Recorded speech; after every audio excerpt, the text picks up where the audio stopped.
Welcome back to Dog Health News.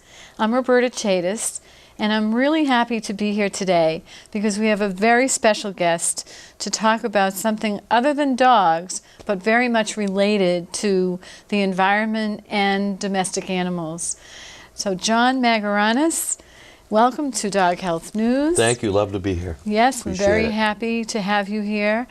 And your specialty is the environment and the coyote. And I would love for our audience to hear your background and just find out why you got involved with the coyote. Well, I grew up in Belmont, and I was kind of a different kind of kid. Most everybody was into disco and that kind of stuff, and I spent most of my time up in the woods, looking for foxes and various types of animals. There were no coyotes in Belmont at that time. I graduated high school and I joined the military, and I was a veterinary technician for 20 years in the Army. Oh. And so, animals have always been my passion.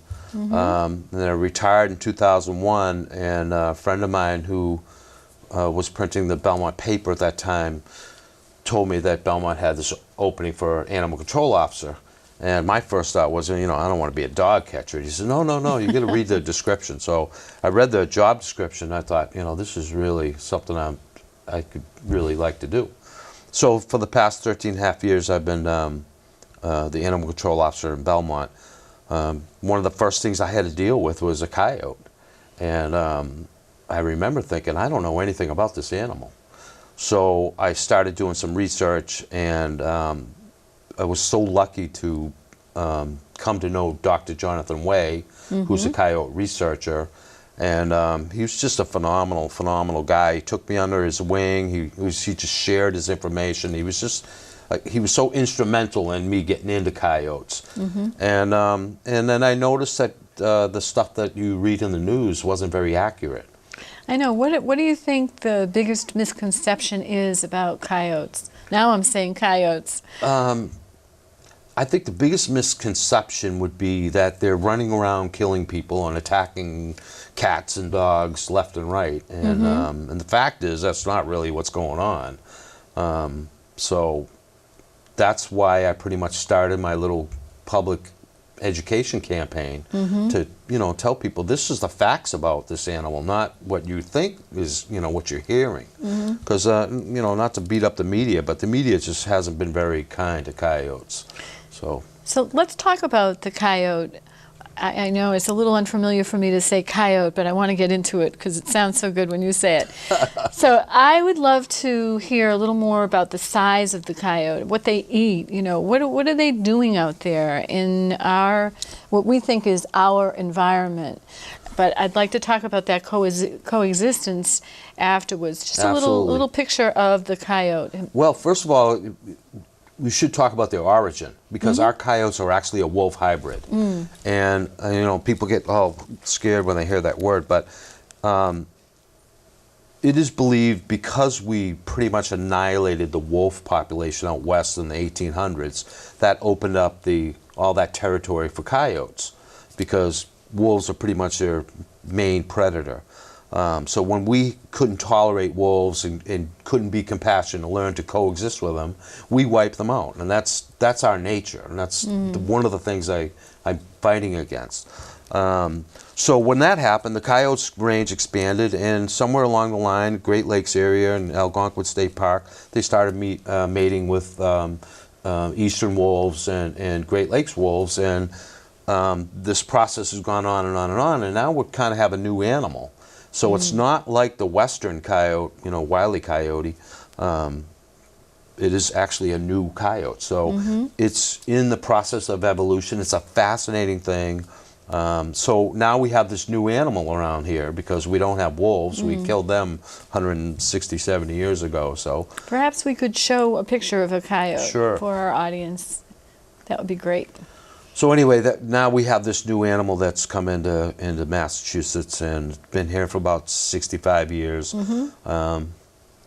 Here's a beautiful picture of a coyote that I could see if you were walking by and you looked at one, it might be scary, but he was terrified of me. He was trying to get back to his den, and there was some lawn contractors there, and he just, you know, he was just frantic about trying to get back, but no aggression whatsoever. So yeah, we have this new animal running around, and we need to, you know, we need to educate people about them. They get a bad rap in the media. Anytime something pops up, you know, they get blamed for various things. So. Well, it's just like other animals that are out there causing havoc. I know we are suffering from overpopulation of rodents, and You bet. I know when you spoke earlier or last month, I learned more about the rodents and the coyotes and how are these animals coexisting on the planet, and specifically right here in our neck of the woods. Yeah. Oh, well, I'm glad you brought that up, because coyotes offer us free rodent control, and they really do. I mean, you know, 90-something% of their diet is rodents, and that's, you know, they're feasting on rabbits, mice, voles, and that kind of rats and that kind of thing. So that's their main diet, and those are the animals that, you know, like rats can be deadly. You know, they carry certain diseases. You don't ever want them in your house and that kind of thing. So having coyotes around, it kind of equalizes it. And the balance of nature has been so out of whack for so long because we haven't had an apex predator running around, but now we do. And so, you know, hopefully over the years that balance of nature may get better. And they're helping out. And it's very easy to coexist with them. The only time they get in trouble is usually when it's our fault. You know, it's usually evolves around food, either intentional or unintentional feeding, and that kind of thing. So just simple coexistence techniques, common sense, and education. You know, I always say knowledge conquers fear, and you know, I try to get people to admire them. They're beautiful, beautiful They animals. are beautiful. And they are beautiful. We could show another one of John's photos. Sure. He takes pictures. Yeah, you know, whenever I see them, I try to get a few pictures. I don't always get a good chance. You know, this guy was just panting. It's a hot summer day. No aggression whatsoever. Matter of fact, in the 13.5 years I've been messing around with coyotes, I have never, ever, ever been growled at, barked at, challenged, charged, anything. Never. So let's say I was lucky enough to get faced with a coyote near where I live in Salem. What should I do? What should Enjoy the anybody moment. do?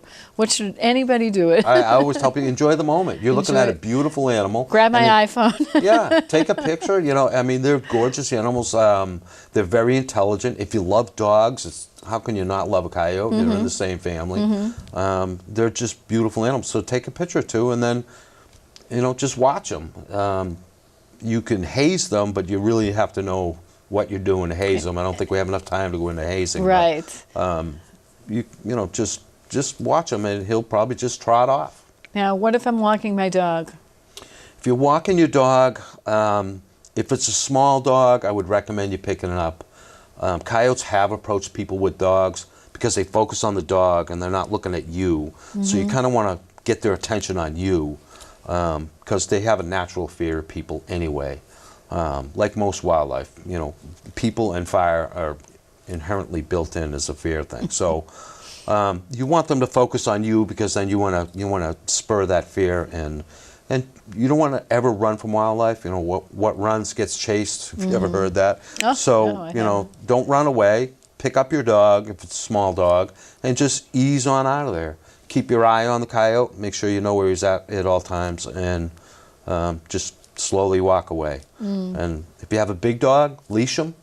There's hardly ever any issues with dogs on a leash. Again, because you're 4 to 6 feet from a human, so they don't want to be near you. But they will tend to focus on the dog, and sometimes it's just curiosity.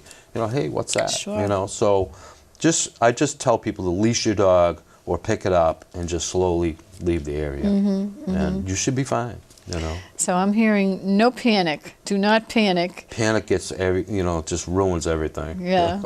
Not a good thing. Now, some of the things that I found very interesting, and I think our audience would really benefit from, are how we are allowing our domestic animals outdoors, and how that affects the environment and the coexistence of animals, and also putting poison out for rodents and other animals to get rid of them. How does that affect this whole cycle? I think Well, it's first important. of all, poison is absolutely awful stuff. You're not just killing rats when you put poison out. Rats can eat it, get sick, not on the verge of death, but still alive, which attracts hawks, foxes, coyotes, fishers, you name it, any type of predator. So when they eat that, they're getting a dose of that poison, and you're just spreading that poison into the environment. It's awful, awful stuff. There are better ways to get rid of rats and mice than there is, using poisons. Somebody just talked to the other day told me there's a new device called a rat zapper, and basically they go in this thing and they get zapped. It's humane, it's quick, no poison involved, and it's reusable. So to me, I'd buy it. And I checked the price yesterday, $30, so big deal. That and a couple of batteries and you're all set. But I really advocate, don't ever use poison. It gets in the environment. I've taken numerous red-tailed hawks, foxes, what else? Just all kinds of different animals to tufts for treatment. And they were diagnosed that there was a rat poison. And they some would make it and some wouldn't. So.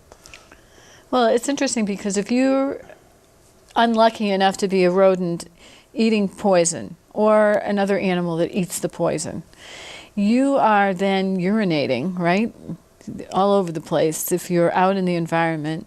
And, there's bacteria that forms, right? It kind of gets a little messy out there. You're spreading all these germs and poison. In all domestic the animals? Not necessarily, but domestic animals are going to a water source sometimes, and where animals have been who are sick or have bacteria, and I just think that it spreads. Yeah, it's just a bad I don't know thing. if that's a huge problem or an issue. I know there's naturally occurring bacteria out there, like the algae bloom comes up every year, which is poisonous to dogs, and that's a naturally occurring thing. But that's all I'm really aware of. It's just bad. Yeah, and in terms of dogs, it's great for dogs to run. And just be a responsible pet owner. When you go out to places, be knowledgeable of that area. If people know there's been coyotes out there, check it out. And, it might not be a great place to let your dog run off leash. The time of year, if it's January, February, coyotes are mating, they're more territorially aggressive, so the chance or the risk is a little bit higher of an altercation. So January, February, don't run your dogs off leash. It's very simple. If they have pups and there's a den and you have your dog, any mother of any animal is going to defend their puppies. And so letting your dog wander close to a coyote den when there's pups in there is not going to end well. It's not a good thing. And same with foxes and other animals. They'll defend their babies. It's just the way that it is. So if you just educate yourself and are aware of what's out there, we can coexist just fine. Your dogs can still run off leash. There's plenty of places to take your dog run off leash. But when you get in those wooded areas, have a little respect and compassion for the animals that live there. And I also have a little concern about outdoor cats. What's your feeling on outdoor cats? My feeling is that they should not be outdoor cats. They should absolutely 100% be kept indoors. And it's not because of coyotes. And I don't believe coyotes are killing as many cats as people believe they are. I'm sure they'll take a few, but I don't think every time a cat poster goes up, a missing or lost cat poster goes up on a telephone pole, I hear people say, oh, coyotes must have got it. I don't think that's happening. Matter of fact, as an animal control officer, I can tell you, I've had people weep on my shoulder when I bring them home, their dead cat that got hit by a car. So there's cars, there's cats, dogs, there's all kinds of stuff out there that are just not healthy for cats. So leave them in. And not only that, but cats just decimate wildlife. And so they're killing and not eating, but just random killing of mice and small mammals that other birds of prey, coyotes and foxes depend on. So cats are killing them. So by taking their food resources out of the areas that they want to, live in, like the woods, it's gonna bring us in closer. So keep your cats indoors. Like I said, I was a veterinary technician for 20 years. I've worked for multiple veterinarians, and I've never met a veterinarian who had said, yeah, it's good to let your cat outdoors. It's just not. They're just fine indoors. You can build these cat enclosures that come right off your window, so the cat can go outside, but he's in a protected area. It's great. So if you want to let your cat out, I even know people that have trained their cats to walk them on a leash. I've seen one in Yeah. Salem. So yeah. I mean, but I feel strongly cats do not belong outside at all. And a lot of people believe that cats have a need to be outside, and it's just not true. They don't need to be outside. They need to be cared for by a responsible pet owner, and that's keeping them indoors. That's Now, my feeling. I know a lot of people are listening to you and may just want to get in touch with you. Sure. So John, let them know how you can get in touch with John Maguranis. Okay, well, I'm the Massachusetts representative for Project Coyote, so you can reach me at jmaguranis@projectcoyote.org. Better spell your name. Yeah, or if you can't spell it, write it down. You can just go to their website, projectcoyote.org, and I think there's a staff listing, and I'm in there, so you can get my email and my name right there. Or you can look me up at the town of Belmont, jmaguranis at belmont-ma.gov. Great. Just Google it. That's great. And another question that just popped in my mind is, what if you're out and you really need to get in touch with someone? You see an animal that's been hurt, or like recently you picked up a red fox. You can tell us that story as well. Where do we call? What do we do? What Well, does that's our a really audience good do? question, because it really depends on the town that you're in. If you live in Belmont, you can call me for anything that's living, and I'll respond. I'm very fortunate. I work out of the health department, and I have great support from my bosses to do what I can for wildlife and whatever. But not all towns allow their animal control officers to do that. So I don't really know who the best would be to call. There's a lot of wildlife rehabbers that are out there. You can go to mass.gov, and they have a whole listing by county and towns of wildlife rehabbers, and there's some great ones out there. I'm affiliated with several of them, and I couldn't do my job without them. I pick up raccoons, and I know just who to bring them to, or coyote or fox, and then there you have tufts for injured wildlife. So there's a lot of opportunities and places and people and organizations to bring or call that will respond. But I would hope that animal control officers would step up. I see. And do, when I hear them say, well, I don't do cats, I'm like, I don't get that. How can you not respond to a cat in need? If there's a cat outside, it's injured or stray, starving, cold, or whatever, you should go. You shouldn't just say, well, I don't do cats. You're an animal control officer. That's your job. It's your duty. That's what taxpayers pay you for, and that's my opinion. It's not a law or anything. And what about the MSPCA? Would that Angel be? Memorial, but I don't think they handle wildlife. Oh, yes. Okay. Animal Rescue League, love them. Yes. They will respond to just about anything, and I call them all the time. I just had a house fire in Arlington because the Arlington ACO is not there anymore, so I'm kind of helping them, and I responded to a house fire because there was a dog and 2 cats in there, and I call the Animal Rescue League. I probably could have done it on my own, but I know that they have such experience with that kind of stuff, and I'm glad I did. They sent Danielle out, and she had done several house fires and knew just how to search, and she found the dog in the bedroom. We were able to get it in a carrier and get it to a family member. So Animal Rescue League is one of my favorite organizations. It's so interesting to listen to you talk about the environment and the wildlife and how they are all interconnected, because I think sometimes we're just looking at our domestic animals and worried about them, but we're not really seeing the full picture of what's going on and how coyotes are actually helping the environment. And I think we should come back and talk a little bit more about that coexistence. Absolutely. I think people need to realize here in Massachusetts, we lose on average every single day 40 acres of land gets developed every single day. And if you look at 40 acres, that's a lot of land. And that wildlife has got to go somewhere.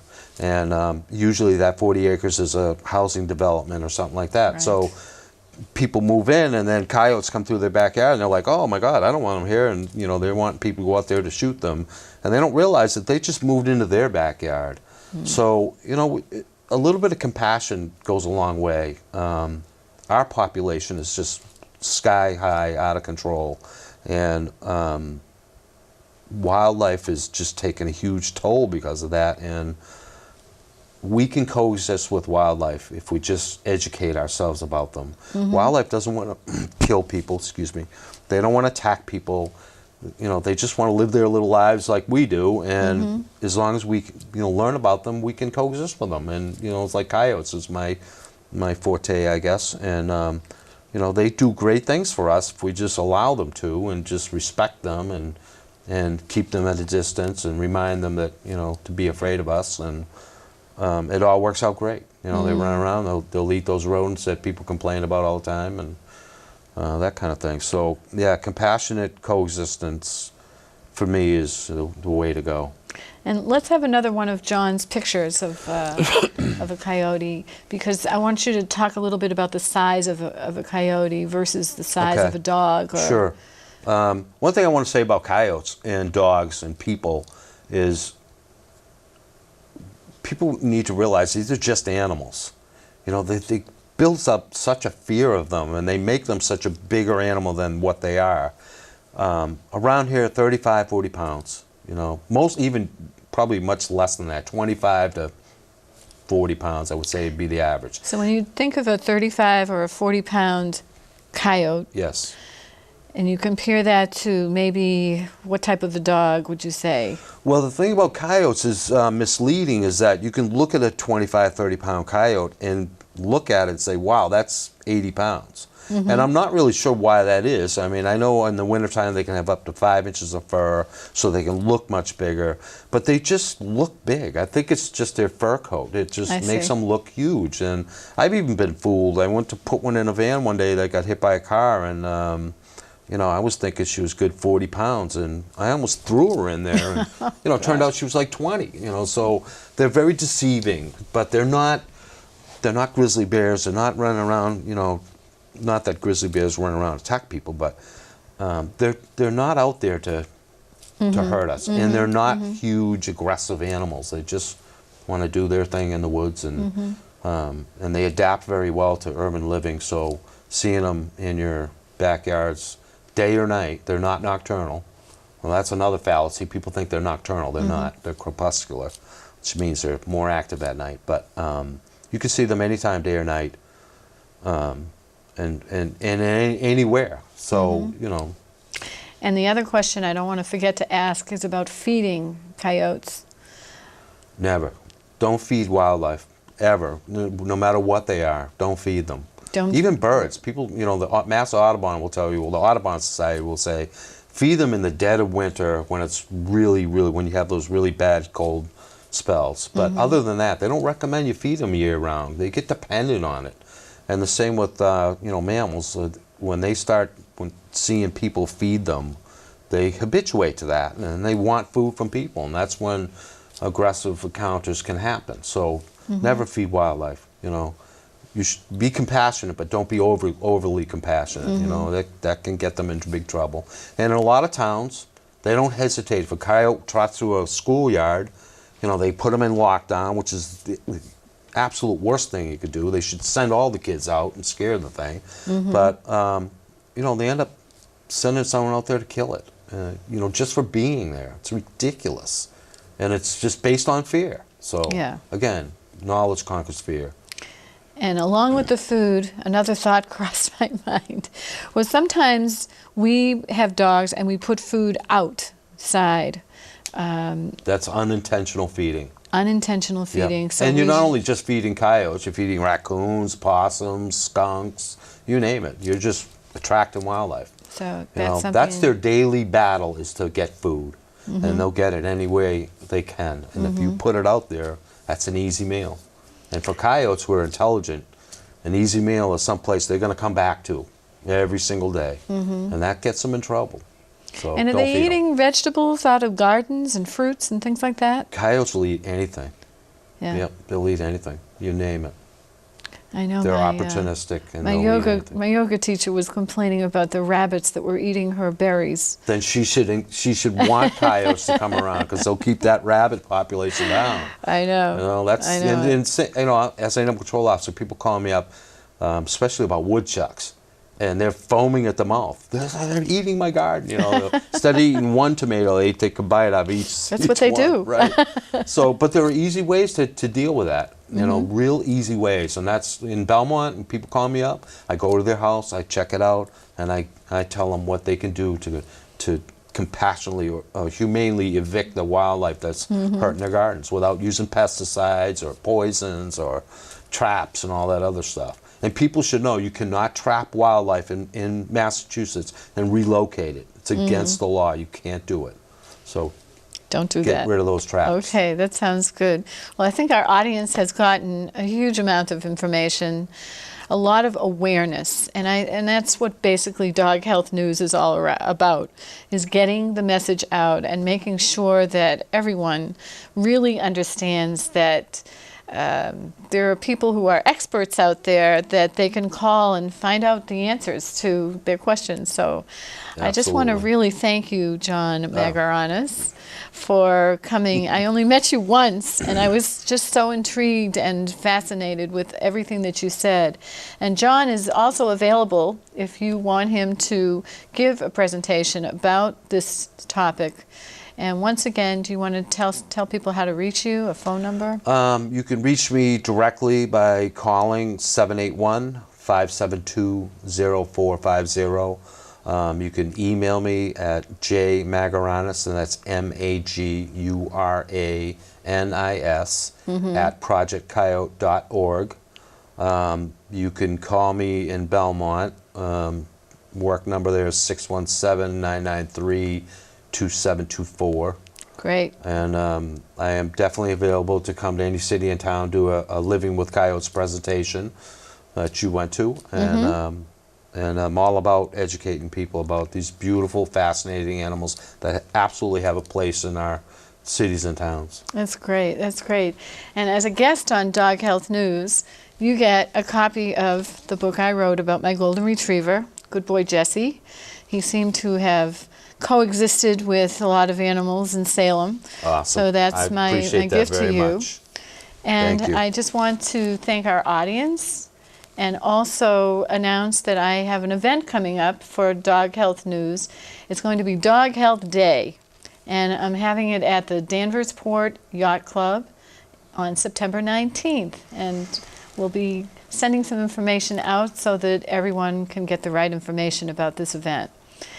And it's all about better care for all dogs in the world and their coexistence with the rest of the animals that are out there that we all want to enjoy. So thanks again.